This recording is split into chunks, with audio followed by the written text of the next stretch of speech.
হযরতে খাদিজাতুল কুবরা রাদিয়াল্লাহু তাআলা আনহা, আল্লাহ তাকে সালাম দিয়েছিলেন। পৃথিবীতে দুইজন মহিলার জীবনী পেয়েছি, আল্লাহ নিজে সালাম পাঠিয়েছেন। একজন হযরতে আসিয়া, দুই নম্বরে হযরতে খাদিজা। আসিয়াকে আল্লাহ সালাম দিয়েছিলেন তার স্বামীর অত্যাচারের কারণে, খাদিজাকে আল্লাহ সালাম দিয়েছিলেন তার স্বামীর ভালোবাসার কারণে। জোরে বলেন আল্লাহু আকবার। খাদিজাকে আল্লাহ সালাম পাঠালেন তার স্বামীর মহব্বত ভালোবাসার কারণে। নবীজি বলেন, আমি যত রাতে আসি, যতবার আসি, খাদিজাকে কোনোদিন আমি ঘুমন্ত অবস্থায় পাইনি। যখনই এসেছি শুধু একটা বার ডাক দিয়েছি, সঙ্গে সঙ্গে খাদিজা আমার জন্য দরজা খুলে দিয়েছে। জিজ্ঞাসা করতাম, কেন এ কাজ করো, ঘুমাতে পারো না?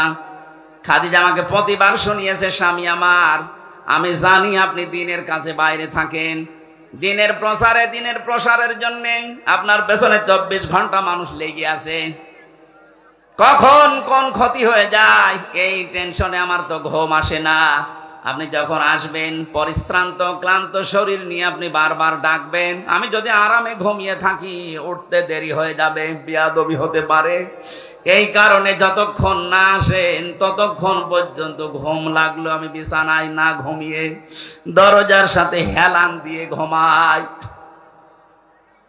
স্বামীর এই মহাব্বত দেখে আমার আল্লাহ তাকে সালাম পাঠিয়েছিলেন দুনিয়ায়। আর আমরা স্বামীর সাথে এমন আচরণ করি, সালাম তো দূরের কথা, আল্লাহ গজব পাঠায়। কথা বলেন না কেন? বিশ্ব নবী এত বেশি পরামর্শ দিয়েছিলেন তার মেয়ে ফাতেমাকে, ডাক দিয়ে বলতেন, মা, 4টা মেয়ের ভেতরে তোমাকে সবচাইতে বেশি ভালোবাসি আমি। এতদিন আমার বাড়িতে ছিলে, যত কিছু মনে লেগেছে, কাজকর্ম তুমি করতে পেরেছো, আজকে একটা নতুন পৃথিবীতে তোমারে পাঠালাম আলীর কাছে। সাবধান, শরীয়ত সম্মত কোন বিধান নিয়ে আমার জামাইয়ের সাথে বার্গেনিং করবা না।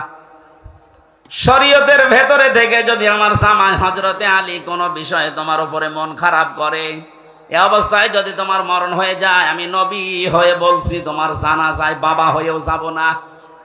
আজ বাংলার বাবাগুলো যদি এইভাবে সতর্ক করতো, বাংলাদেশে ডিভোর্স হইতো না, সংসারে তালাক পড়তো না। কথা বলেন না কেন? আপনার মেয়েটাও দুনিয়ায় জান্নাতের একটা পরিবেশ পেত। আপনি নিজের পরিবার যেমন জাহান্নাম বানিয়ে রেখেছেন, আপনার মেয়েটার পরিবারও জাহান্নাম বানিয়ে দিচ্ছেন। আপনি আদর্শ বাবা না, আপনাকে বাবা হওয়া লাগবে মুহাম্মদুর রাসূলুল্লাহর মতো। তাহলে আমার কথা ছিল, আপনার স্বামী যতক্ষণ বাইরে থাকবে দিনের কাজে, মানবতার কাজে, আপনাকে সাহায্য করা লাগবে, তাকে সহযোগিতা করা লাগবে, উৎসাহ দেওয়া লাগবে। আপনি যদি বাধার কারণ হয়ে দাঁড়ান, জান্নাত আপনার জন্য ব্যারিকেড হয়ে দাঁড়াবে।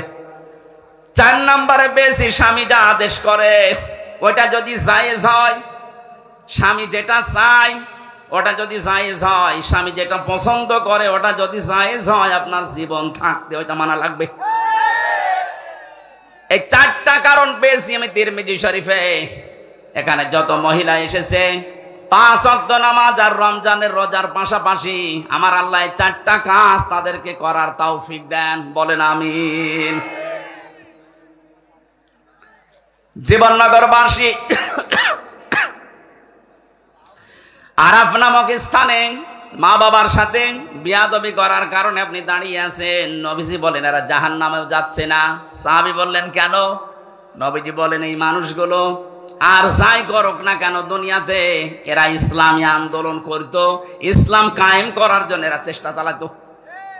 এই দুনিয়াতে ইসলাম কায়েম হোক এই জন্য সর্বাত্মক চেষ্টা চালিয়েছে। কায়েম হয়নি, ওর দোষ নেই, ও তো চেষ্টা করেছে।